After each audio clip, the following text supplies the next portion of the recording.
munaasabad lagu soo gunaanadayay tartamadii heerarka saddexaad iyo afaraad ee garoonka leenka bilayska degmada 26 Juun ee magaalada Hargeysa ayaa lagu qabtay hoolka Soonyo. Munaasabadan ayaa waxaa si wada jir ah uga soo qayb galay kooxaha United Stars iyo Real Stars oo ku kala guuleystay heerarkii saddexaad iyo afaraad. Macalin Caynaanshe, agaasime Cabdirashiid Cidiid, Cabdirasaaq Burle xogayaha xiriirka kubadda cagta, Mahdi Jawaase madaxa farsamada iyo tababarada ee xiriirka kubadda cagta, Mubaarak Folge madaxa futsalka ee xiriirka kubadda cagta iyo marti sharaf kale oo lagu marti qaaday munaasabadan. Ugu horeyn hadaladii laga jeediyay munaasabadan ayaa u dhacday sida tan. Dhalinyartu waa hubka kaliya ee Soomaaliland maanta ay ku dagaalami karto ama dhalinyartu waxa loogu tiriyaa dadka ugu badan ee adduunka wax soo kordhin kara. Kale waqtigiina baad maraysaan waqti fiican baad ku jirtaan dadaalkiinu yaanu noqon inaa halka tagnaataan. maanta Soomaaliland maalin ay ka wanaagsan tahay xagga sportska ma jirto qofka bilaadanka waa inuu higsi yeeshaa higsiga waa inuu noqdo halkan inaad ka tagto adigoo yar oo aad u kacdo ama Serie ama Serie ama ama gobol de kulay inta ugu badan ciyaarahana de mararka qaar waan daawadaa de kulay si qurux badan wada ciyaartaan de dhalinyarta waa waajib in la garab istaago waana fiican tahay in de mar walba la garab taagnaado la xusuusto laakiin ha ku istaahil inaad kubaddu ciyaarto kubaddu mustaqbal ma leh meel loo socdaa waa taa waa inaad gaadho ama aad gaadho gobol meel kale loo dhaafo ma jirto laakiin noloshaada wixii ka feenaya waxa weeyaan waa inaad wax barato laakiin dad badan oo sport ku jiro maanta ka dhacay baa jira waxay uga dhaceen wax kale ma aha kubaddu kaliya baa wada saareen bari ka maalin wada weynaanaysa waxaad adduunkana la idin keenay inaad marka koobaad Ilaahay subxaanahu wa ta'ala aad ka baqdaan oo aad cibaadaysataan oo aad Ilaahay subxaanahu wa ta'ala u tukataan xumaanta ayaa wax walba idinka reebaysa salaada aad tukanaysaan oo nabiga Kaleey salaatu salaam wuxuu man taraka salaad faqad kafara annaga ummadayda waxa noo dhaxaysa waa salaada cidii ka tagtayna waa cid gaalowday way waayo ummadda adduunka ku noole kuniya kontonka diimooda kala nooca maanta ku nool waxay ku kala duwan waa islaamnimaduna waa salaada shayga labaad aan idinku dardaarayana waxa weeye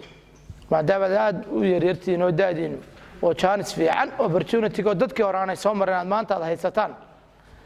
ina shayga waxbarashada la yiraahdo ku dadaashaan labada kooxood kala ah United Star iyo KB Dayax waxaana ku guuleystay kooxda United Star oo aad ugu hambalyeeno koobka kale dhiida wuxuu isna ka koobnaa 12 kooxood waxa isku yimi labada kooxood kala ah Real Star iyo kooxda kale la yiraahdo Mexico waxayna guushu raacday kooxda Real Star runtii hadaynu isla eegno waxa weeye tartan weyn u naqaana waxa laga faa'iidaana maanta waxa laga faa'iido wax macquul maanta ma oo waynu ka warqabnaayo maanta tartan hadaynu dhaana waxba laga faa'iidaa sida macalin Caynaanshe iyo macallimiinta kale ka dhawaajiyeen iyo Mahdiyo waxba laga ma faa'iido waxaan filayaa akaadamiyadu meelaha ka soo baxaan garoonka leenku kamid yahay runtii bishan gudeed waa xafladii afraad ee lagu soo casuumo saddexda kale waa ka cudur daartay maadaama mar walba badan ay xiriirka madaxdiisii kale iyo wasaaraddu ay joogaan runtii tan waxaan uga maqnaan waayay maadaama aan leenka bilayska khaas anigu taageero ugu ahay oo intii tartanku socday baan daawan jiray dhalinyarada qiimaha badan ee halkan fadhidana aan qaar badan wajiyadooda iyo kubaddooda garanayo taas ay igu kaliftay inaan caawa ka soo qayb galo runtii aad baad u nasiib fiicantiin oo waqtigeygan anagu kubadda ciyaari jirnay maanaan heli jirin dhiirigelintan haday tahay saxaafadan laga soo muuqanayo koobabka halkan la isku guddoonsiinayo anagoo koobabka qaadnay baanan haddana koobe arki jirinba waayo dhalinyarada idinka sarreysa ama naadiyada heerka koobaad ama heerka labaad ama heerka saddexaad waa geedkii iyagu laakiin xididku hadduu noolaado geedkuna uu noolaanaya marka idinku xididkii baa tihiin in la idin barbaariyo oo la idin kobciyo la idinka warhayana waa mid mas'uuliyadeeda dhammaan ayna wada saaran tahay tartamada qabashadooda iyo ka warhayntoodana waa la ogyahay oo dhaqaalaha hataa la hayo culayska leeyihiin qofka aan dhaqaalahayna waa la dareemaya marka aad iyo aad baan u salaamaya Cabdiraxmaan iyo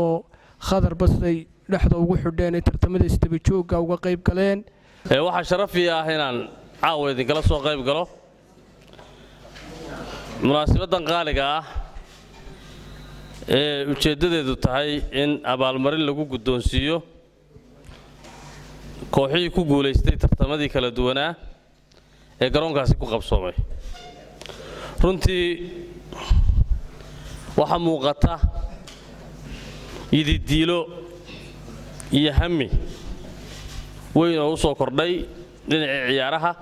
kooxda United Stars ayaa ku guuleysatay koobkii kooxaha heerka saddexaad iyadoo goolkulaagayaal 7-6 uga soo badisay kooxda KB Dayax. sidoo kale kooxda Real Stars ayaa ku guuleysatay koobkii kooxaha heerka afraad iyadoo 1-0 uga soo badisay kooxda Mexico. Matee Qaran, wararka Malcab, magaalada Hargeysa.